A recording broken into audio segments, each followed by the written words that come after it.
हे महाज्ञानी, इस शिष्य की झोली को अपनी ज्ञान की गंगा से भरने की कृपा कीजिए। यदि श्री राम ने इस राक्षस में भी एक ब्राह्मण देखा है, ये ब्राह्मण अवश्य तुम्हें शिक्षा देगा। हे लक्ष्मण, मेरी बात को ध्यान से सुनना।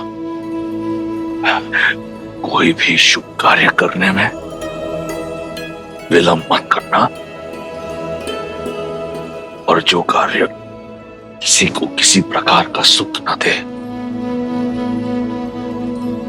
उसे करने में कोई शीलता मत दिखाना।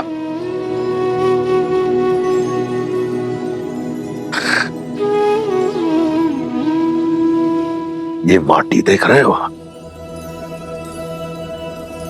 जो राजा अपनी माटी और प्रजा के लिए कार्य करता है, संपूर्ण सृष्टि भी उसे परास्त नहीं कर सकती। जब तक मैं अपने लंका और अपने राक्षस कुल की सेवा के लिए काम कर रहा था, अपराजित था, जिस क्षण मैं अभिमान से ग्रस्त हुआ, मेरी माटी और प्रजा दोनों का लाभ ना हुआ और मेरे अभिमान ने लंका और उसकी प्रजा का पतन कर दिया।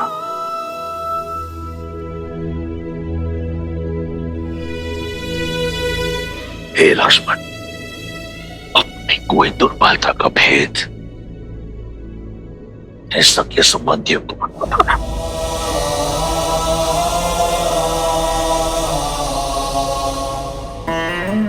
क्योंकि समय का चक्कर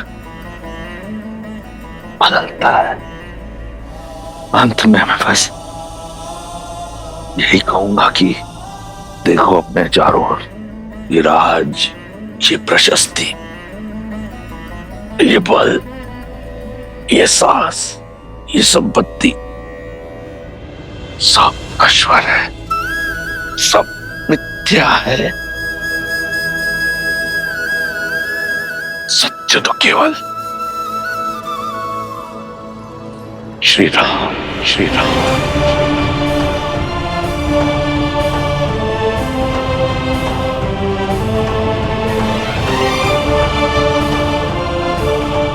राम राम सत्य। भैया भैया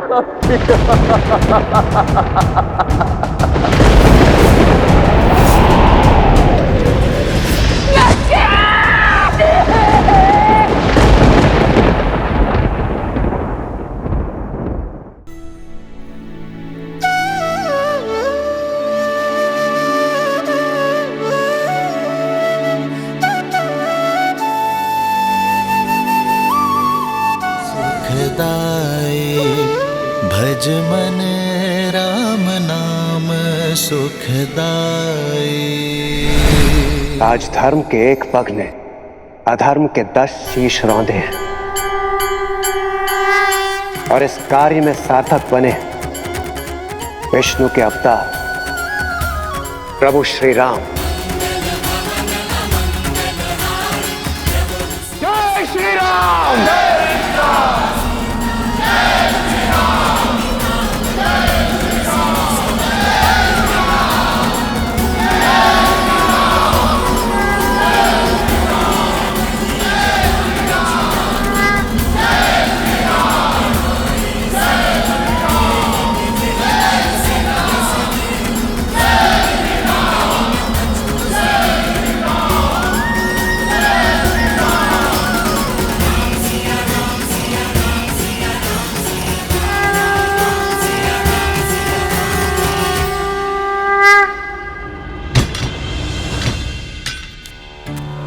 हमने आपके विश्वास पर विश्वास नहीं किया।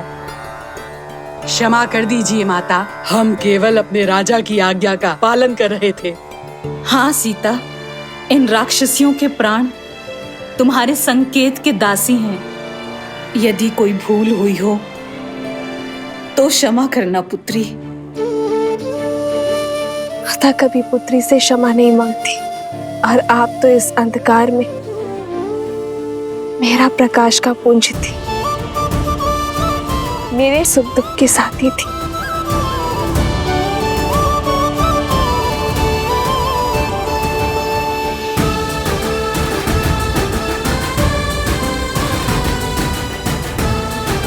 और आप सब भी निश्चिंत रहें, मेरे श्री राम दयालु हैं, कृपा निधान है।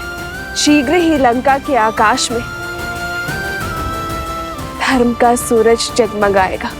अब प्रतीक्षा की परीक्षा समाप्त हुई, सिया राम के मिलन की बेला आई है।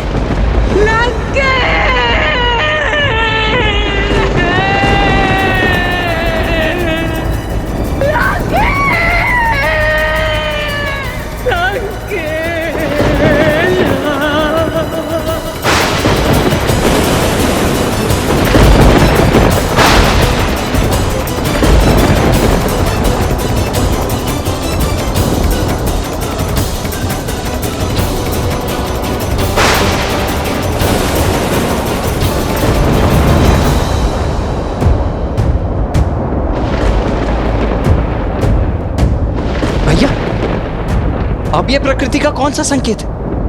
अब कौन सी विपदा है?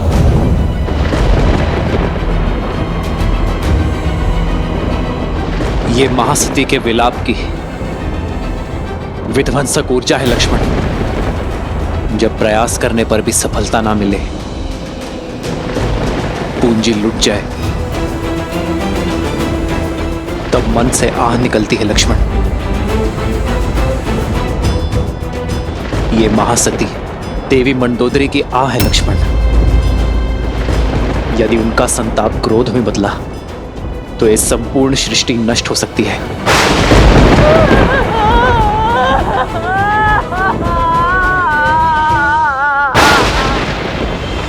तो अब इस विपदा का क्या निदान है भैया?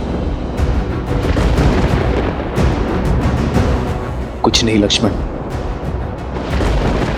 मैं भी विवश हूं। अपनी अर्जित सारी शक्ति से भी मैं उनकी आह की दिशा को नहीं बदल सकता। सज्ज हूं मैं उनके आहत मन का प्रतिघात सहने को। इसके अतिरिक्त मैं और कुछ नहीं कर सकता लक्ष्मण।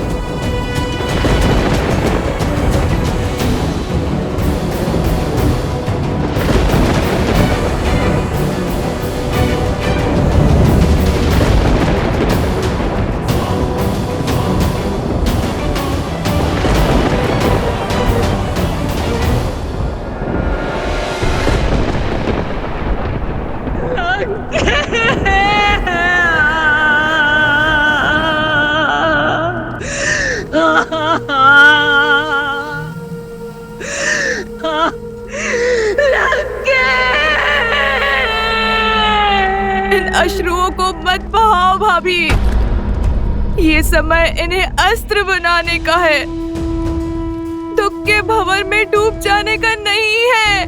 क्रोध के बवंडर को उठाने का समय है भाभी। अपनी बहन के अपमान का प्रतिकार कौन नहीं लेता है? छल से मारा गया है मेरे भैया को। वो राम, वो सीता, वो आधार बने इस षड्यंत्र के। सोचिए, जो राम दशानन का वध कर सकता है, क्या वो भैया को नहीं रोक सकता था सीता के हरण से? वो लक्ष्मण जिसने मेरी नाक काटी, मेघनाद का संहार किया, क्या वो सीता की रक्षा नहीं कर सकता था? परंतु नहीं की, क्योंकि ये एक षड्यंत्र था। भैया को उकसाया और फिर सीता को अकेला छोड़ा, और फिर उसे पाने के बहाने से देवताओं के साथ मिलकर युद्ध किया। संपूर्ण संसार में आपके सत्यत्व की ज्योत जलती है भाभी। अपने सत्यत्व के बल को ललकारिए भाभी, और अपने श्राप से उन राम, लक्ष्मण और सीता का अंत कर दीजिए। उन्हें उनके कर्मों का फल दीजिए भाभी। महारानी, महारानी, महाराज ने प्राण त्याग दिए। ये कैसा अनर्थ हो गया। अंतिम क्षणों में वो पीड़ा से करा रहे थे भाभी, कष्ट से तड़प रही थी उनकी आत्मा। किसके कारण? उस राम, सीता और लक्ष्मण के कारण। भैया तो सदा सदा के लिए मौन हो गए हैं भाभी। कम से कम आप तो अपना मौन तोड़िए। मैं श्राप दूंगी।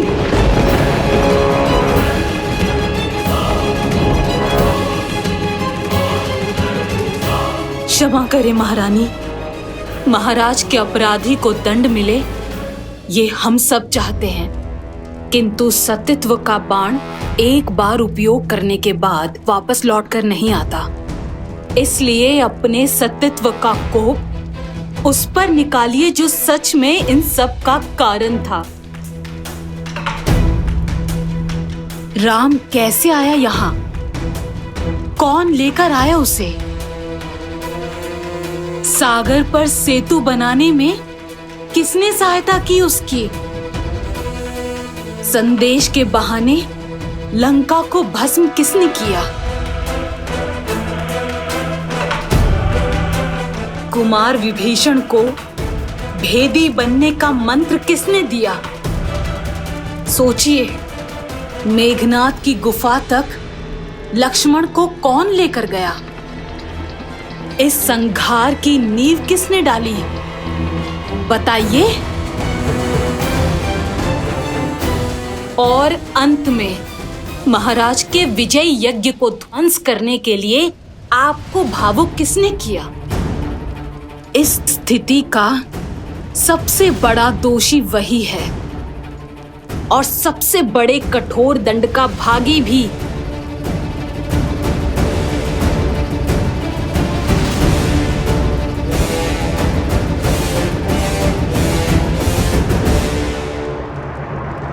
हनुमान, उचित कहा तुमने त्रिजटा। मेरे दुख का कारण हनुमान है। वो ही है मेरे विलाप का कारण। उसने मुझे छला है। मैं उसे श्राप दूंगी। नहीं भाभी। मैं सती मंदोदरी अपने सतीत्व के तेज का उपयोग करते हुए उस वानर हनुमान को श्राप देती हूँ।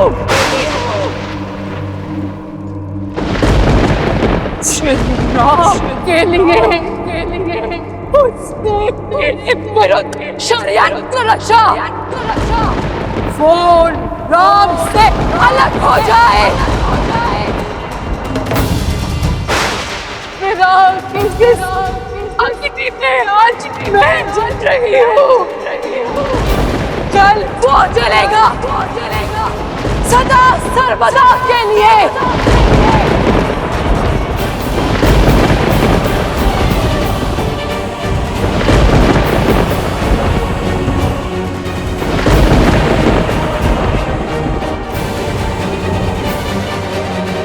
महारानी,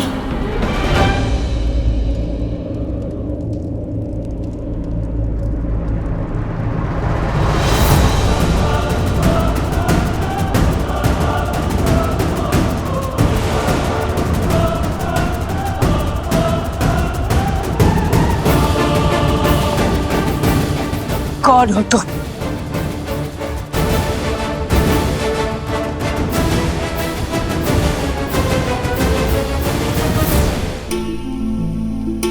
जय श्री राम।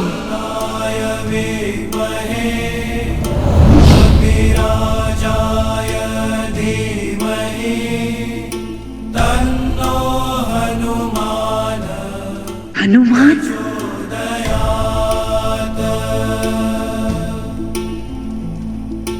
बुद्धिर्बलं यशोधैर्यम्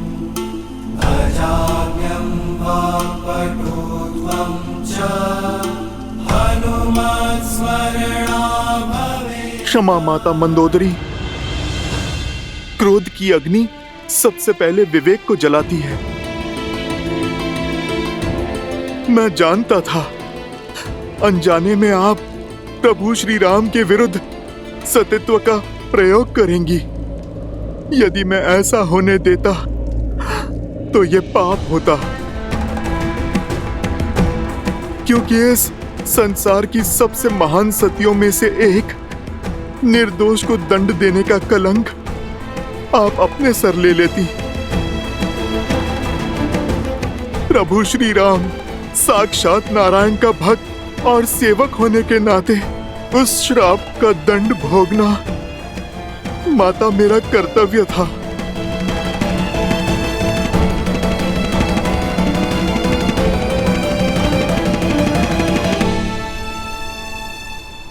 माता, किंतु आपने बड़ा कठोर श्राप दिया। आप मुझे भस्म कर देती, मेरे प्राण ले लेती तो प्रसन्नता होती मुझे, किंतु आपने तो मुझसे मेरे जीने का संबंध ही छीन लिया। आजीवन अपने प्रभु की सेवा का वरदान ही छीन लिया। मैं तो केवल अपना धर्म निभा रहा था माता, जैसे आप निभाती आई हैं। माता, यदि मुझसे कोई भूल हुई हो तो क्षमा कर दीजिए। मेरे प्रभु के भाग का दंड मुझे आपने दिया, ये तो मेरे लिए प्रसाद है माता। और मैं आपका सदा आभारी रहूंगा। मैं अपने सेवा के धर्म में सफल रहा, अपने प्रभु को आपके श्राप से बचा पाया। मेरे लिए तो इतना बहुत है माता। जय श्री राम।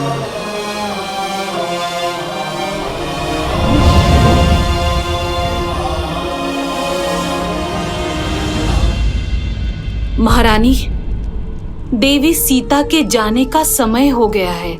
लंका निवास के समय आप ही उनकी ढाल बनी। अब आप ही जानकी को सज कीजिए श्री राम से मिलवाने के लिए, जैसे एक माँ विदाई के समय अपनी पुत्री को सज करती है।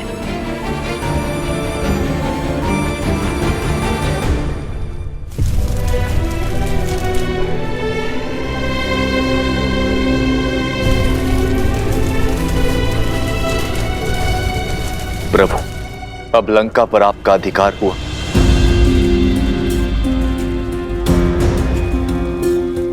मैं यहाँ अधिकार के लिए नहीं, धर्म की पुकार के कारण आया था। मैं वनवासी हूं विभीषण, राजपाट से मुझे क्या मोह। लंका लंका वासियों की है, थी और सदा रहेगी। महाराज विभीषण के मार्गदर्शन में अब पाप की लंका धर्म के पथ पर अवश्य चलेगी।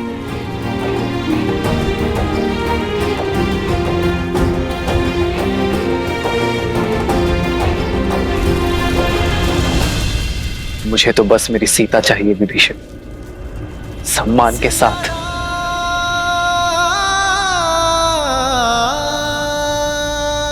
आप लंका का शासन संभालिए लंकेश।